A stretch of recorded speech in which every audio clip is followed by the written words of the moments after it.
Hello बच्चों, welcome back. आप सभी का स्वागत है आपके अपने यूट्यूब चैनल PGMN में। यहाँ पे हम पढ़ रहे हैं बायोलॉजी और आज से हम स्टार्ट करने वाले हैं नया चैप्टर जो है ह्यूमन हेल्थ एंड डिसीजेस। सो इसमें बेसिकली हमें स्टडी करना है कि ह्यूमन हेल्थ क्या होती है, डिसीजेस कैसे होते हैं, हेल्थ में कौन सा फैक्टर है जिसके एब्सेंट होने के बाद कोई डिसीज़ हो सकता है, अगर कोई डिसीज़ होता है देन इसको क्योर कैसे किया जाता है या फिर इसके सिम्टम्स क्या होते हैं, इन सब के बारे में डिटेल में हमें इस चैप्टर में देखना है।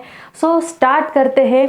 सो फर्स्ट पॉइंट आता है इस चैप्टर में is about the immune system. So immune system क्या होता है, जैसे कि अभी हमने देखा है, जैसे हमारा कोरोना का दौर गुजरा है, इसमें हमने देखा था कि इम्यूनिटी के ऊपर लोग काफ़ी ज़्यादा कॉन्शियस हो गए थे, काफ़ी कुछ कर रहे थे to get better immunity. So immunity system का क्या मीनिंग होता है, ये एक हमारी डिफेंस सिस्टम होती है। जिस तरह से प्रोटेक्शन के लिए हर एक नेशन का, हर एक कंट्री का एक डिफेंस ग्रुप होता है, जैसे हमारे पास आर्मी है, नेवी है, उसी तरह से बॉडी को बाहरी इन्फेक्शन से बचाने के लिए एक इम्यूनिटी सिस्टम होती है हमारे बॉडी में, जो हेल्प करती है या फिर जो फंक्शन करती है for the defence of the health, यानी हेल्थ को बचा के रखना है, इन्फेक्शन को नहीं होने देना। सो जो सिस्टम इसमें एक्टिवली इन्वॉल्व होती है इसे कहा जाता है इम्यूनी सिस्टम, और इसका जो पावर होता है इसी को या फिर इसकी कैपेसिटी को कहा जाता है इम्यूनिटी।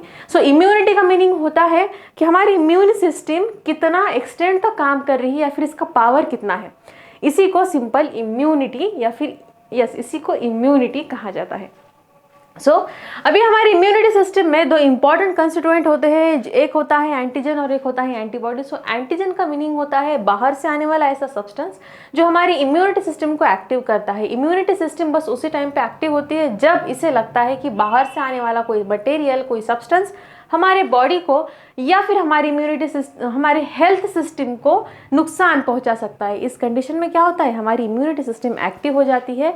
एक्टिव होने के बाद हमारी इम्यूनिटी सिस्टम इस सब्सटेंस के अगेंस्ट लड़ना स्टार्ट करती है और कुछ रिएक्शन प्रोड्यूस करती है। बाहर से आने वाला ये जो मटेरियल है जो हमारे इम्यूनिटी सिस्टम को एक्टिवेट करने वाला है या फिर हमारे इम्यूनिटी सिस्टम के साथ कुछ खेलने वाला है, इसे एंटीजन कहा जाता है। इस एंटीजन के रिप्लाई में अगर कोई सामने से हमें मार रहा है तो ऑब्वियसली हम उसको एक तो चाटा लगाने ही वाले हैं। इस तरह से हमारी बॉडी भी इस आने वाले एक्सटर्नल मटेरियल के लिए कुछ ना कुछ मटेरियल प्रोड्यूस करती है जो इसके नीचे एक चाटा लगा दे। ये होते हैं हमारे एंटीबॉडीज। एंटीबॉडीज इम्यूनिटी सिस्टम में प्रोड्यूस होते हैं जो कि एक्ट करते हैं अगेंस्ट एंटीजन। जेन मीन्स ये बाहर वाला मटेरियल है, एंटीबॉडी जो बॉडी हमारी होती है, इसलिए इसे एंटीबॉडी कहा जाता है। एंटीबॉडी हमारे इम्यूनिटी सिस्टम में बनती है और एंटीजन बाहर से आने वाला मटेरियल होता है। काफ़ी बार इन दोनों टर्म्स में थोड़ा कन्फ्यूजन हो जाता है कि भाई अपना कौन सा है और बाहर का कौन सा है। तो चलिए विदाउट वेस्टिंग द टाइम हम प्रॉपर हमारे कंटेंट की तरफ पढ़ते हैं कि हमें इस चैप्टर में और क्या क्या देखना है। Immunity, we have to see about this immunity. Immunity क्या है? इम्यूनिटी बेसिकली ये हमारे बॉडी का एक सिस्टम होता है जो कि हेल्प करता है रेजिस्टेंस प्रोड्यूस करने में। रेजिस्टेंस किस चीज़ का प्रोड्यूस करता है? ये रेजिस्टेंस प्रोड्यूस करता है टूवर्ड्स एनी इन्फेक्शन या फिर अगर कोई फॉरेन मटेरियल है, अगर कोई फॉरेन मटेरियल है जो बाहर से आ रहा है, जो बॉडी को हार्म प्रोड्यूस कर सकता है, इनको रेजिस्ट करने का काम करती है हमारी इम्यूनिटी। देन इसके बाद में एक एडवर्ड जेनर नाम के भाई साहब थे जिन्होंने इस इम्यूनिटी के ऊपर कुछ काम किया था इंग्लैंड में। इन्होंने डेवलप की थी एक वैक्सीन जो कि थी अगेंस्ट काउपॉक्स वायरस। ये एक वायरल डिसीज होता है काउपॉक्स नाम का। काउपॉक्स नाम का। इस डिसीज के ट्रीटमेंट के लिए या फिर इसके प्रिवेंशन के लिए, प्रोफिलैक्सिस के लिए एडवर्ड जेनर ये जो साइंटिस्ट थे, इन्होंने एक वैक्सीन को बनाया था। इसके बाद में हमें देखना है इम्यूनोलॉजी। तो जैसे कि हमें पता है कि लॉजी मीन्स लोगोस या फिर LOGY लॉजी, इसका मीनिंग होता है टू स्टडी। सिंपल इम्यूनोलॉजी का मीनिंग होता है कि इम्यूनिटी सिस्टम की स्टडी करना। जब बच्चों आप लोग ये वीडियोस देख रहे हो, स्टडी कर रहे हो, इस टाइम पे ये काफ़ी ज़रूरी है कि आपके पास आपका टेक्स्ट बुक ओपन रहे ताकि आप फ्लो के साथ चले, आपको कोई पॉइंट मिस ना हो। Keep your text book open with you while watching this video. Immunology का क्या मीनिंग होता है? इम्यूनोलॉजी एक साइंस की ही ब्रांच होती है जो कि स्टडी करती है about the immunity system. Immunity system में कौन कौन सी चीज़ों की स्टडी किया जाती है? इसमें किया जाता है about the immunity response, immunity response किसके लिए आने वाला है? ऑब्वियसली फॉरेन सब्सटेंसेस के लिए आने वाला है। सो फॉरेन सब्सटेंसेस के लिए इम्यूनिटी का रिस्पॉन्स क्या आने वाला है? देन ये पैथोजन को किल करने में किस तरह से फंक्शन वर्क करने वाले हैं, इसका सबका जो स्टडी होता है ये किया जाता है इम्यूनोलॉजी के ब्रांच में या फिर इस साइंस में। देन हमारे इम्यूनिटी सिस्टम का एक सबसे इम्पॉर्टेंट फीचर ये होता है कि हमारी इम्यूनिटी सिस्टम इतनी होशियार होती है कि इसे पता होता है कि बाहर से आने वाला मटेरियल कौन सा है और हमारे बॉडी का खुद का मटेरियल कौन सा होता है। सो ये सिर्फ फॉरेन मटेरियल यानी जो बाहर से आने वाला मटेरियल है इसके अगेंस्ट काम करती है। ह्यूमन बॉडी के खुद के सेल्स के अपोजिट में या फिर खुद के सेल्स के लिए कभी भी लड़ाई नहीं लड़ती। ये जो बाहर से आने वाले फॉरेन मटेरियल है इनके लिए ही लड़ाई लड़ती है और ये एक फीचर है ह्यूमन इम्यूनिटी सिस्टम का।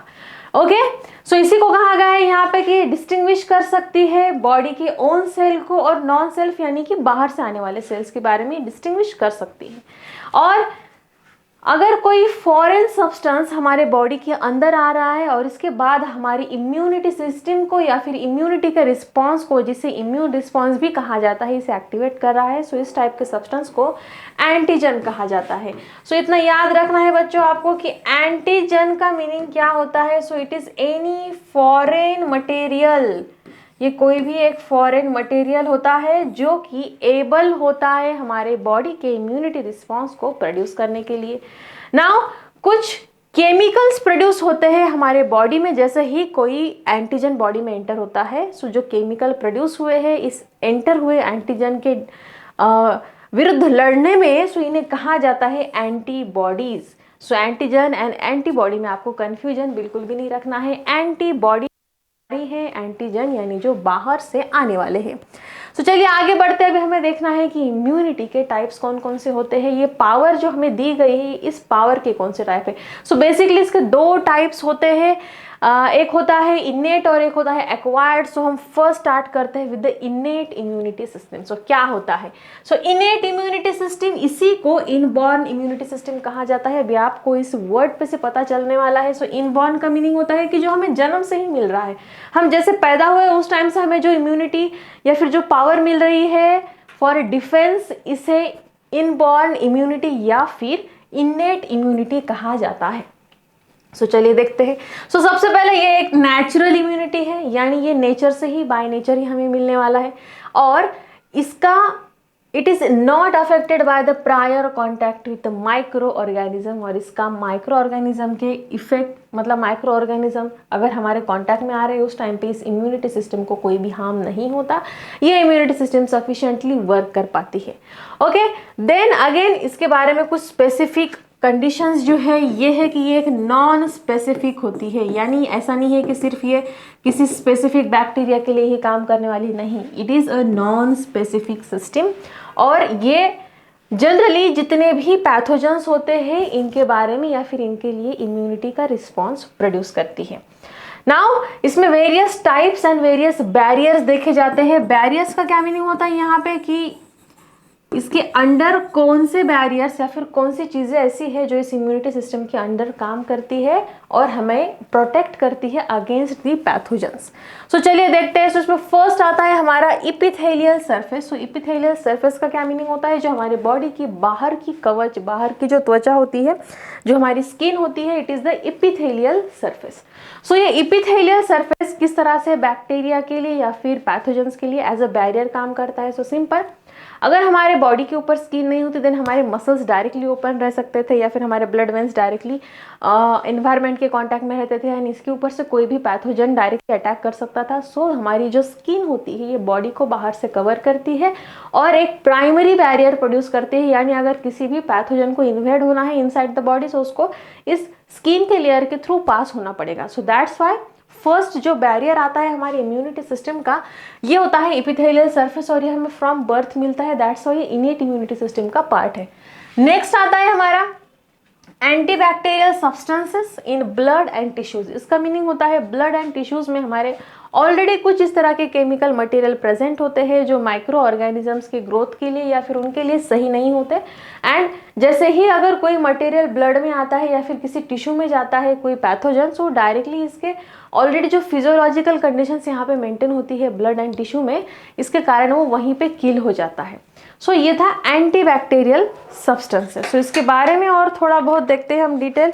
हो सकता है कि आपको इसके ऊपर कुछ क्वेश्चन भी आ जाए। जैसे कि हमें पता है कि हमारे ब्लड में कुछ सीरम प्रोटीन होते हैं, ब्लड में सीरम प्रोटीन्स। सो ये जो सीरम प्रोटीन्स होते हैं ये एक्चुअली काम करते हैं अगेंस्ट दी माइक्रो ऑर्गेनिज्म। अभी जैसे आपको पता होगा कि अगर कोई हमें अगर कुछ इंजरी होती है, सो इंजरी होने के बाद क्या होता है, सेल कुछ स्टिकी मटेरियल सिक्रीट करते हैं बाहर। मतलब जब तक वो इंजरी कम्प्लीटली हील नहीं हो जाती तब तक हमारा वो जो वुंड है ये थोड़ा सा हम क्या बोल सकते हैं, इसको थोड़ा सा वेट रहता है, गीला रहता है, इसके ऊपर कोई एक स्टिकी मटेरियल आ जाता है, जमा हो जाता है। सो ये होता है हमारा ब्लड का सीरम या फिर सीरम प्रोटीन्स, और ये प्रोड्यूस होता है वहाँ के लोकल टिश्यूज से या फिर ये ब्लड में भी हो सकता है। सो इसका क्या काम होता है, बेसिकली ये एक रेजिस्टेंस प्रोड्यूस करता है टुवर्ड्स द माइक्रो ऑर्गेनिज्म की जो इंजुरी ओपन कंडीशन में है इसके ऊपर और कोई माइक्रो ऑर्गेनिज्म ना आए और इन्फेक्शन ना बढ़े। ओके, सो ये है एक सेकेंड बैरियर। देन नेक्स्ट आता है हमारा cellular factors in the innate immunity. So cellular factor में यही आता है कि कुछ स्पेसिफिक सेल्स जो हमारे बॉडी में ऑलरेडी प्रेजेंट है जो यूज करते हैं फैगोसाइटोसिस।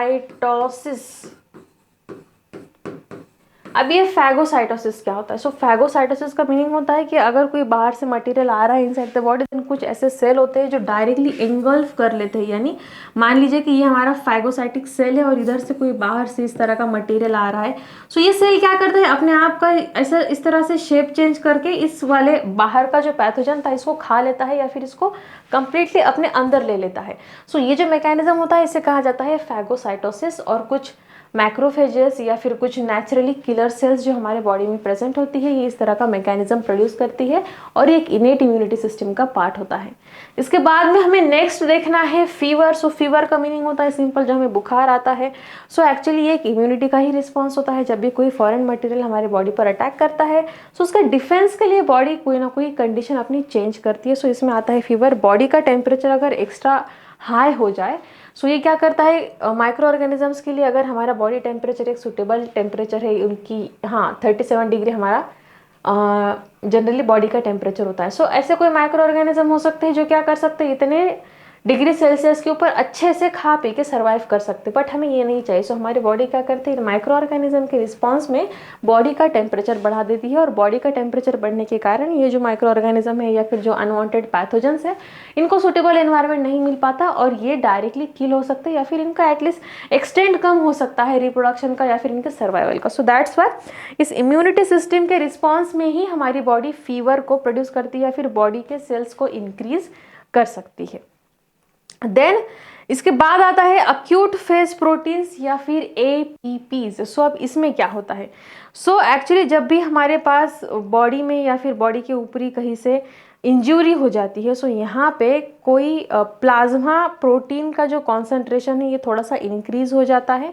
प्लाज्मा प्रोटीन का कॉन्सेंट्रेशन वहाँ पे जहाँ ओपन वुंड होती है, मान लीजिए कि यहाँ पे कहीं पे हमें इंजरी हुआ है सो इस टाइम पे यहाँ पे कुछ प्लाज्मा प्रोटीन्स बनने लगते हैं और ये प्लाज्मा प्रोटीन क्या करते हैं, फर्स्ट ये इंजरी के हीलिंग में हेल्प करते हैं, हीलिंग ऑफ इंजरी में हेल्प करते हैं, एज वेल एज यहाँ पे अगर ऊपरी लेयर के ऊपर यहाँ अगर प्लाज्मा प्रोटीन प्रेजेंट है देन ये मेन इसका फंक्शन होता है कि बाहर से कोई माइक्रो ऑर्गेनिज्म आ रहा है सो ये डायरेक्टली इस ओपन इंजरी के अंदर एंटर ना हो सके।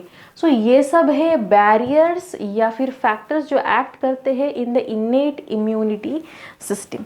अब इसके बाद में हमें नेक्स्ट वाला इम्यूनिटी सिस्टम देखना है। ये काफ़ी इजी वाला पार्ट है और आपको विथ योर टेक्स्ट बुक इसको कंटिन्यूसली देखते रहना है। अगर इसमें से कोई पॉइंट मिस हो रहा है then we can discuss it.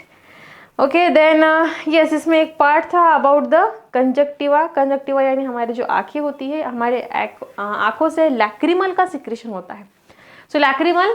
सो ये जो लैक्रिमल का सिक्रेशन होता है ये प्राइमरीली हेल्प करता है हमारे आईज में टू अवॉइड द इन्फेक्शन। मतलब बाहर से आने वाला अगर कोई पैथोजन है सो पैथोजन हमारे आई के इनसाइड ना जा सके। दैट्स वाई ये लैक्रिमल जो होता है, जो हमारे आंखों में हमेशा नमी रहती है, बनी रहती है, सो ये लैक्रिमल के सिक्रेशन के कारण होता है और यही हमारे आईज को इन्फेक्शन से प्रोटेक्ट करने के लिए भी हेल्प करता है। Okay, now we will go towards the next type of the immunity, which is the acquired immunity system. So acquired का क्या मीनिंग होता है? Acquired means after birth हमें जो कुछ भी acquired हो रहा है या फिर जो कुछ मिल रहा है, it is the acquired immunity system. So ये immunity system हमें मिलती है during the lifetime, यानी हमारे birth के बाद, इस life में आने के बाद हमें ये system मिलती है. इसमें क्या होता है? इसमें हमें रेडीमेड एंटीबॉडीज मिल जाते हैं बाहर से. ये नेचुरल इम्यूनिटी सिस्टम नहीं है, ये हमने एक्वायर्ड किया है फ्रॉम द आउटसाइड. और और इस इम्यूनिटी सिस्टम में कुछ यूनिक फीचर्स होते हैं, जिसमें फर्स्ट आता है स्पेसिफिसिटी. स्पेसिफिसिटी इसका मीनिंग होता है कि कोई एक एंटीबॉडी इस तरह का हमारे बॉडी में एक्वायर्ड हो चुका है जो कि स्पेसिफिक किसी एंटीजन के लिए ही काम करेगा. जैसे कि हमें पता है कि जब हम वैक्सीन वगैरह लेते हैं इस टाइम पे, अगर पोलियो का वैक्सीन लिया है, इसका मतलब कि वो सिर्फ पोलियो के वायरस के ऊपर ही काम करेगा. सो इसी को कहा जाता है स्पेसिफिसिटी, यानी स्पेसिफिक होता है वो कुछ एंटीजन्स के लिए, और उतने एंटीजन के अगेंस्ट ही वो काम करते हैं, सभी के अगेंस्ट काम नहीं करते. देन नेक्स्ट आता है diversity. Diversity means multiple options रहते हैं हमारे पास, डिफरेंट एंटीबॉडीज़ के. सो कुछ एंटीबॉडीज़ ऐसे हो सकते हैं जो कि रिस्पॉन्स कर सकते हैं to the variety of pathogen. अगर वो डिफरेंट या फिर वैरायटी ऑफ पैथोजन के, अगर ये वैरायटी ऑफ पैथोजन के अपोज में लड़ रहे हैं, then it is the diversity. Then next आता है discrimination between self and non self, यानी वही बात आ गई कि इसमें अभी जैसे कि एडाप्टिव है ये या फिर एक्वायर्ड है, यानी नेचुरली हमें नहीं मिला है, फ्रॉम बर्थ नहीं मिला है, ये हमारे बॉडी के लिए भी नया है, बट स्टिल इसमें जो भी हम एंटीबॉडी बाहर से लेते हैं या फिर जो एक्वायर करते हैं, ये इतना एबल होता है कि इसको पता होता है कि भाई अपने बॉडी का सेल कौन सा है और बाहर से आने वाला सेल कौन सा है. सो ये एक्ट करता है only against the foreign cells, ये खुद के बॉडी के सेल्स के अगेंस्ट काम नहीं करता. इसके बाद में आता है मेमोरी. मेमोरी का मीनिंग होता है अगर एक बार कोई बैक्टीरिया या फिर कोई पैथोजन के अगेंस्ट इसने कुछ काम किया है, सो ये लाइफ टाइम याद रखता है कि हाँ ये बैक्टीरिया लास्ट टाइम भी आया था, मैंने उसको इस मैकेनिज्म को यूज़ करके किल किया था. एंड इसके बाद में पूरे लाइफ में कभी भी अगर वो पैथोजन आता है बॉडी में, सो ये इम्यूनिटी सिस्टम एक्टिवली उसके अगेंस्ट काम करती है और वो डिसीज़ दोबारा लाइफ में कभी भी नहीं होता. ऐसे काफ़ी डिसीज़ है जो अगर लाइफ में एक बार होते हैं तो रिपीट उसके बाद उस डिसीज़ का इन्फेक्शन नहीं होता है. इसका रीज़न है मेमोरी जो होती है हमारी इम्यूनिटी में, ये याद रखती है कि अरे हाँ इसके पहले ये आया था, ये पैथोजन आया था, इसके पहले भी इसने इन्फेक्शन किया था और मैंने इसको उस टाइम पे जैसे किल किया था, सेम मैं अभी भी किल कर दूंगा इसके पहले कि बॉडी को कोई इंजरी पहुंचाए. सो ये सब है कुछ unique features about the acquired system.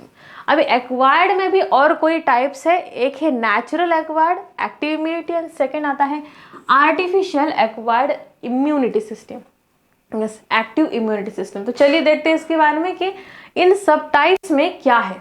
सो इसमें आता है फर्स्ट एक्टिव इम्यूनिटी.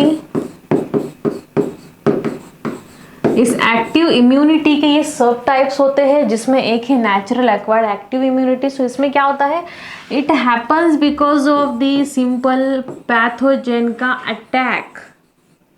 जैसे ही कोई पैथोजन अटैक करता है, सो उस पैथोजन के अटैक को, जैसे हमने अभी देखा है कि फीचर में मेमोरी एक होता है. सो पैथोजन जैसे अटैक करता है बॉडी पर, सो हमारी इम्यूनिटी सिस्टम का जो मेमोरी होता है ये इसको याद रखता है और ये वाला इम्यूनिटी काफ़ी लॉन्ग लास्टिंग होता है. इट इज़ लॉन्ग लास्टिंग, यानी ये काफ़ी समय तक, इनफैक्ट ये पूरे लाइफ टाइम ही याद रखता है कि हाँ इसके पहले भी ऐसा कुछ डिसीज़ वगैरह हुआ था और अभी हमें इसी मैकेनिज्म को यूज़ करके वापस से इस डिसीज़ को फाइट करना है.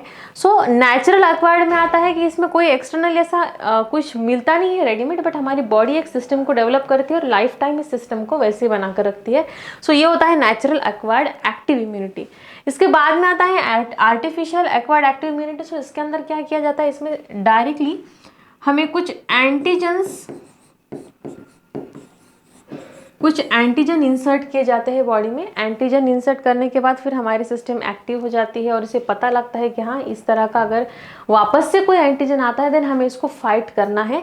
सो ये एक्चुअली जैसे हमने BCG वैक्सीन वगैरह होते हैं, सो उसके थ्रू ये इम्यूनिटी हमें मिलती है. इसमें एंटीजन को बॉडी में इंड्यूस किया जाता है और फिर ये एंटीजन्स आगे चल के हमें हेल्प करते हैं for the formation of antibodies. अब जैसे ही एंटीजन हमारे बॉडी में एंटर होते हैं, सो इसके रिएक्शन में या फिर इसके रिस्पॉन्स में एंटीबॉडीज को प्रोड्यूस किया जाता है इन द बॉडी, और अब ये मैकेनिज्म पूरे लाइफ टाइम के लिए हमारी बॉडी में सेव हो जाती है। और इसके बाद अगर कभी भी इस टाइप का एक्चुअल में कोई एंटीजन बाहर से आ रहा है, देन इसको हमारी बॉडी आराम से डिफेंस कर पाती है।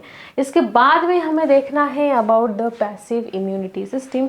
सो पैसिव इम्यूनिटी सिस्टम एकदम अपोजिट होती है जैसे कि हमारा इनेट इम्यूनिटी होता है। इनेट इम्यूनिटी में क्या हो रहा है कि हमारी बॉडी को डायरेक्टली फ्रॉम बर्थ ये इम्यूनिटी सिस्टम मिलती है, बट पैसिव इम्यूनिटी कब होती है? ये होती है जब इसे रेडीमेड एंटीबॉडीज़ का डोज दिया जाता है बाहर या फिर एक्सटर्नल सोर्स से। सो इस टाइप की जो इम्यूनिटी होती है इसे कहा जाता है पैसिव इम्यूनिटी। अगेन इसमें दो टाइप्स आते हैं, एक है नेचुरल एक्वायर्ड और एक होता है आर्टिफिशियल एक्वायर्ड, जैसे हमने लास्ट टाइम में देखा। सो चलिए देखते हैं अभी इसके इन सब टाइप्स के बारे में।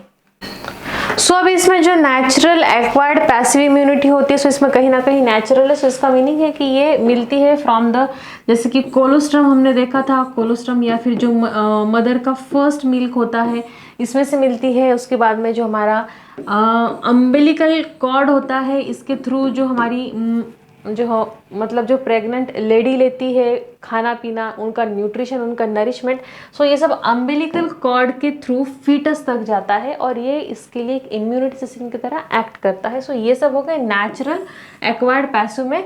सो इसमें क्या आता है, एक्वायर्ड है बट ये नेचुरल है। सो इसका मीनिंग होता है जो हमें मदर से मिल रहा है, फिर चाहे वो कोलोस्ट्रम हो या फिर अम्बिलिकल कॉर्ड के थ्रू जो भी हमें न्यूट्रिशन नरिशमेंट मिला था, ये सब। सो ये आता है नेचुरल एक्वायर्ड इम्यूनिटी में। देन आर्टिफिशियल एक्वायर्ड पैसिव में क्या आता है, अगर डायरेक्टली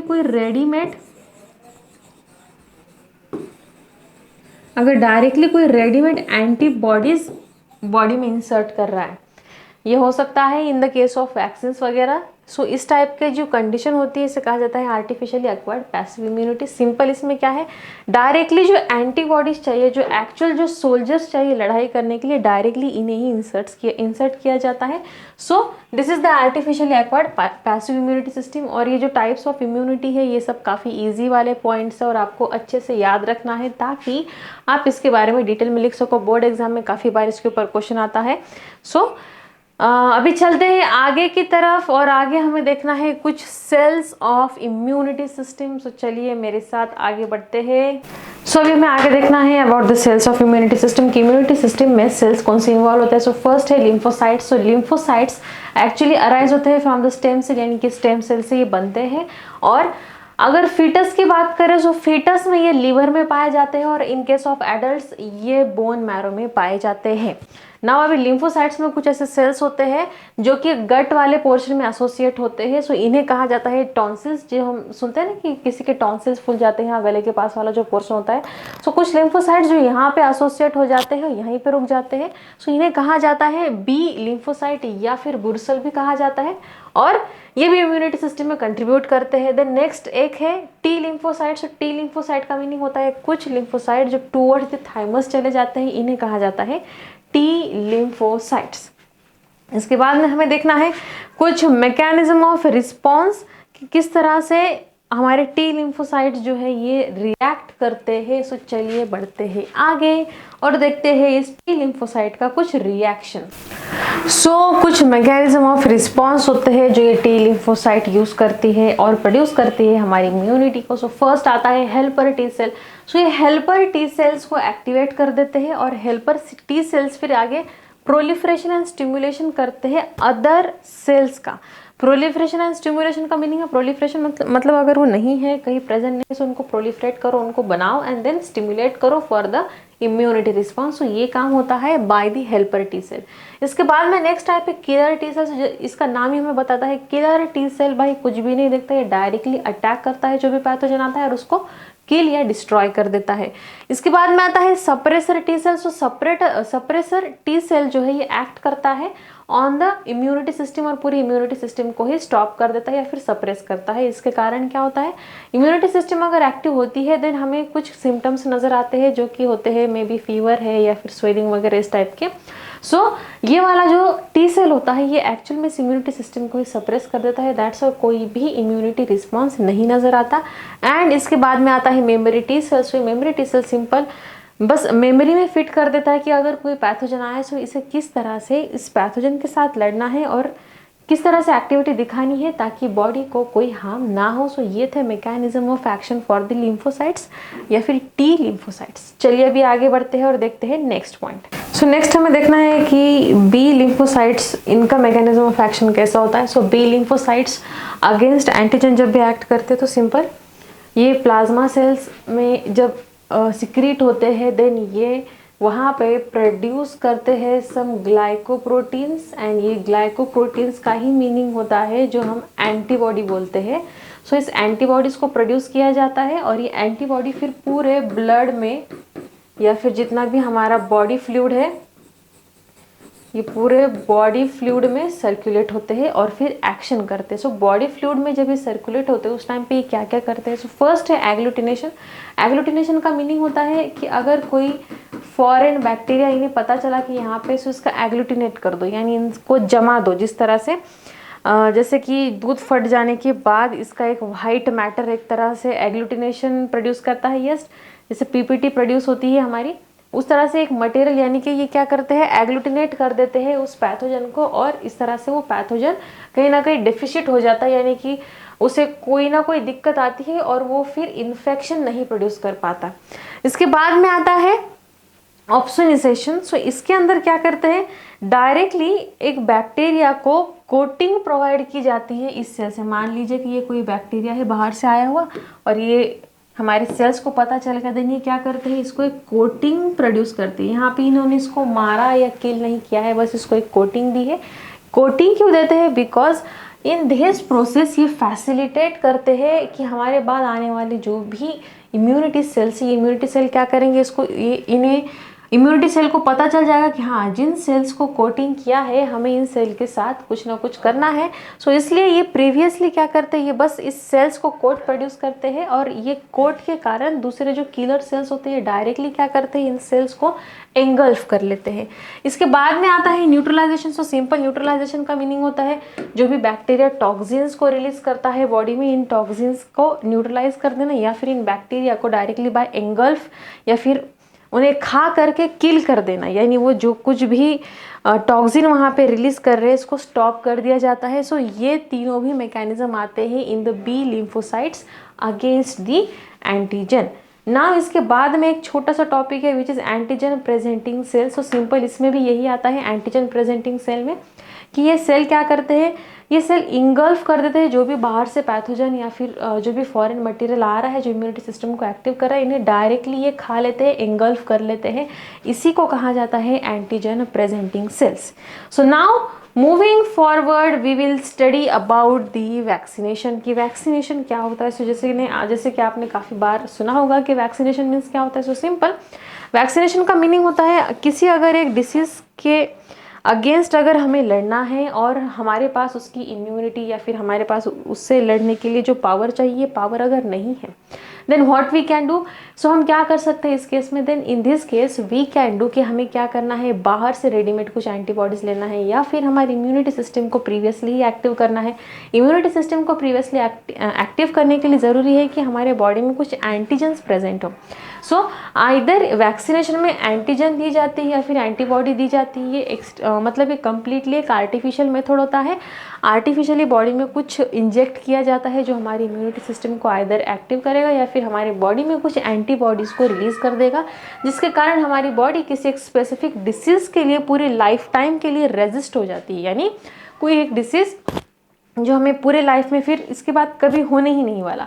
सो ये होता है वैक्सीन्स में। अब इसके बारे में डिटेल में देखते हैं, तो चलिए आगे बढ़ेंगे। सो इन केस ऑफ वैक्सीन में जो हमारे बॉडी में वैक्सीन इंजेक्ट की जाती है सो इसमें क्या हो सकता है। So either this can contain directly pathogen, ये एक्चुअल में पैथोजन हो सकते हैं। फिर इसमें पैथोजन की डिफरेंट कंडीशन आती है, यानी वो शायद लाइव हो सकते हैं या फिर वो किल्ड हो सकते हैं या फिर वो लाइव अटेन्यूएटेड हो सकते हैं। सो इसका क्या मीनिंग होता है, पैथोजेंस को डायरेक्टली हमारे बॉडी में इंजेक्ट किया जाता है और फिर ये हमारे इम्यूनिटी को एक्टिव करती है।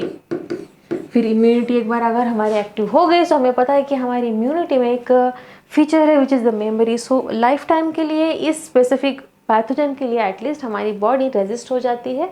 और यही होता है vaccine. All the vaccine are safe. जितने भी वैक्सीन होते हैं ये सेफ होते हैं। ऑल्सो इंडियन गवर्नमेंट के अंडर इस वैक्सीन का जो सप्लाई है ये फ्री ऑफ कॉस्ट भी किया जाता है। बस ध्यान रखना होता है कि हमें वैक्सीन ऑन टाइम लेना है। और वैक्सीन एक बेटर वे है फॉर द प्रोफिलैक्सिस, यानी कि डिसीज़ हो और उसके बाद उसका ट्रीटमेंट किया जाए। इससे काफ़ी बेटर है कि डिसीज़ हो ही ना, इसलिए पहले ही पैथोजन या फिर वैक्सीन्स ली जाए। सो वैक्सीन्स जनरली सेफ होते हैं और इसमें उसी स्पेसिफिक, यानी हम जिस डिसीज़ का वैक्सीन ले रहे हैं उसी डिसीज़ का एक पैथोजन होता है। फिर वो किसी भी फॉर्म में हो सकता है, आइदर वो जिंदा है या फिर वो मरा हुआ है या फिर वो अधूरा मरा हुआ है, यानी हाफ किल्ड है। और ये सब हमारे बॉडी के इम्यूनिटी सिस्टम को एक एक्टिवेशन प्रोड्यूस करते हैं अगेंस्ट दैट स्पेसिफिक पैथोजन। और इसका यूज़ यही होता है कि फिर लाइफ टाइम हमें इस डिसीज़ के लिए कोई मेडिसिन नहीं लेना होगा, बिकॉज ये डिसीज़ लाइफ में कभी नहीं होने वाला। सो ये है अबाउट द वैक्सीन्स। इसके बाद में हमें देखना है the structure of antibody. So antibody यानी ये कुछ ग्लाइकोप्रोटीन्स होते हैं जो हमारे बॉडी में एक्ट करते हैं अगेंस्ट दी एंटीजन। सो इसके बारे में हम मिलते हैं नेक्स्ट लेक्चर में। तब तक के लिए हमारे साथ बने रहिए। सी यू।